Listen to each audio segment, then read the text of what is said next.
নিশা রান্নাঘরে আজকে আমি হাজির হয়েছি ভাপা পিঠা তৈরি করার রেসিপি নিয়ে। প্রথমে আমি গুড় আর নারকেল জাল দিয়ে নেব। এখানে 4 কাপের মতো নারকেল আছে, আমি দিয়ে দিলাম পুরানো নারকেলগুলো।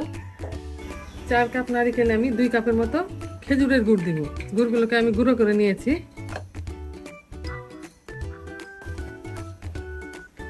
গুড় আর নারকেল আমি 10 মিনিটের মতো এটা জাল দিয়ে নিব। আস্তে আস্তে গুড়গুলো গলতে শুরু করবে আর কিছুটা পানিও ছেড়ে দিবে। ওই পানিটা শুকিয়ে নিলে তারপরে পিঠা বানানোর জন্য তৈরি হয়ে যাবে। গুড় আর নারকেল জাল দেওয়া হয়ে যাবে। চুলার আঁচটা আমি মিডিয়ামে রেখেছি।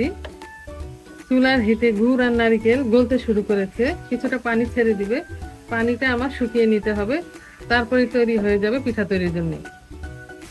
এভাবে গুড় আর নারকেল একসাথে জাল দিয়ে নিলে পিঠার স্বাদটা একটু বেড়ে যায়, খেতেও ভালো লাগে। 7 মিনিটের মতো আমি জাল দিয়েছি, তাতে গুড়গুলো পানি ছেড়ে দিয়েছে, সব গুড় গলে গিয়েছে। আরো কিছুক্ষণ জাল দিয়ে এই পানিটা আমি টানিয়ে নিব। 10-12 মিনিটের মতো আমি রান্না করে নিয়েছি, গুড়ের পানিটা টেনে গিয়েছে। এবার চুলার আঁচটা বন্ধ করে দিব আর নারকেলগুলোকে ঠান্ডা হওয়ার জন্য একটা পাত্রে ঢেলে নিব। পিঠা বানানোর জন্য আমরা একটা হাঁড়িতে গরম পানি দিয়েছি, এটা ভাপে পিঠা বানাবো। হাঁড়িতে কিছুটা পানি দিয়ে দিয়েছি অর্ধেকটা, আর এই ছিদ্র ঢাকনা বসিয়ে নিয়েছি। পিঠা বানানোর জন্য এবার গুড়িকে আমাদের প্রস্তুত করে নিতে হবে। আমরা এখানে 5 কাপের মতো গুড়ি নিয়েছি। প্রথমে কিছুটা স্বাদ মতো লবণ দিয়ে দিব। এবার অল্প অল্প করে পানি দিয়ে এটাকে মাখতে হবে। একবার অনেকগুলো দেওয়া যাবে না, অল্প অল্প করে দিতে হবে। আমাদের চালটা ভিজানো গুড়ি, এজন্য কম পানি লাগবে। যাদের শুকনা চালের গুড়ি তাদের পরিমাণটা দ্বিগুণ লাগবে। মুঠি করে করে দেখা লাগবে, মানে মুঠি হয় কিনা। যদি মুঠি হয় তাহলে বুঝতে হবে যে পিঠা তৈরির জন্য গুড়ি প্রস্তুত হয়ে গেছে। একটু মুঠি করে দেখাও। হ্যাঁ, এই যে পিঠা তৈরির জন্য প্রস্তুত হয়ে গেছে গুড়ি। আমাদের চালের গুঁড়োগুলো মাখানো হয়ে গেছে। কিভাবে আপনারা বুঝবেন? এই যে আমি মুঠি করে দেখাচ্ছি। এই যে এভাবে যখন দলা পাকায় যাবে তখন আপনারা বুঝবেন যেটা মাখানো হয়ে গেছে। এবার আমরা একটা প্লাস্টিকের চালনি দিয়ে পিঠা তৈরি করার জন্য এবার আমরা চালের গুঁড়োগুলোকে এভাবে চেলে নিব। এভাবে সবটুকু গুঁড়ি চেলে নিতে হবে। এবার আমরা পিঠা বানিয়ে দেখাচ্ছি কিভাবে ভাপা পিঠা বানাতে হয়। প্রথমে বাটিতে চালের গুঁড়ো নিয়ে নিলাম।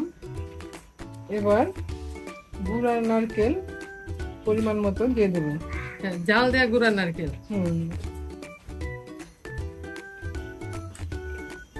এবার আবার চালের গুঁড়ো দিয়ে একটু এই নারকেল দিতে হবে। এই নারকেল পুরো নারকেল একটু দিতে হবে, এটা জাল দেয়া ছাড়া।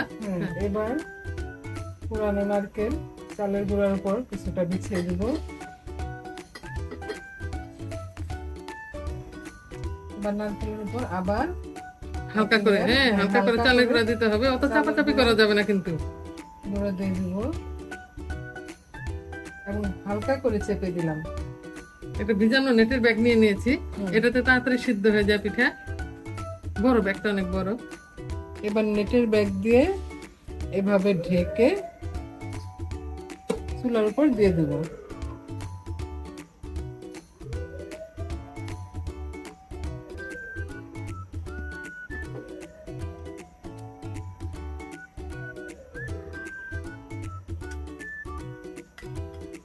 এটা ঢেকে দিতে হবে, ঢাকনা দিয়ে দিতে হবে। এবার ঢাকনাটা উঠিয়ে নিচ্ছি। পিঠাটা সম্ভবত সিদ্ধ হয়ে গেছে। এটা কিভাবে বুঝবো আমরা পিঠা সিদ্ধ হয়ে গেছে? একটু টিপ দিয়ে দেখতে হবে না? এই যে সিদ্ধ হয়ে গেছে। আস্তে আস্তে নামাইতে হবে, আস্তে আস্তে। এটা ঢেলে দাও। খুব সুন্দর পিঠা হয়ে গেছে। এভাবে আমরা আরো কয়েকটা পিঠা বানিয়ে দেখাচ্ছি। এবার দ্বিতীয় পিঠা বানিয়ে দেখাচ্ছি। পিঠা বানানোর সময় প্রত্যেকবার নেটের ব্যাগটাকে ভিজিয়ে নিতে হবে আর পানিতে চিপে নিতে হবে।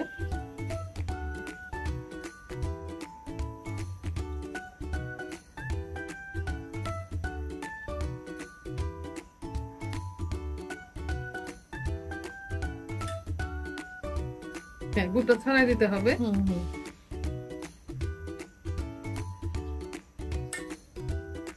এবার গুড়ের উপরে পাতলা করে চালের গুঁড়ো দিয়ে দেব।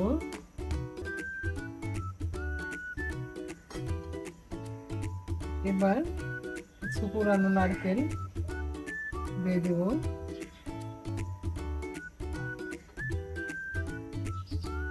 এবার নারকেলের উপর আবার চালের গুঁড়োর একটা প্রলেপ দিব, পাতলা করে আর হালকা করে চেপে দিব।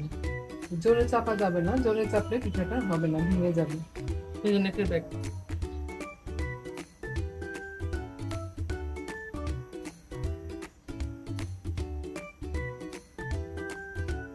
এবার আস্তে করে হাঁড়ির মুখে দিয়ে দিব। একটু টোকা দিতে হয়, হালকা টোকা দিয়ে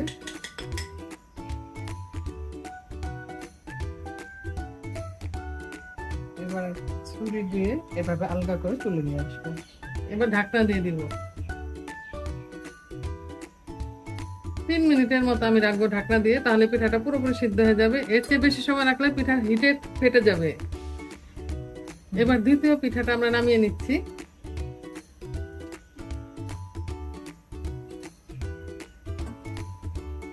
এবার একটু চাপ দিয়ে দেখে নিই, হ্যাঁ হয়ে গেছে।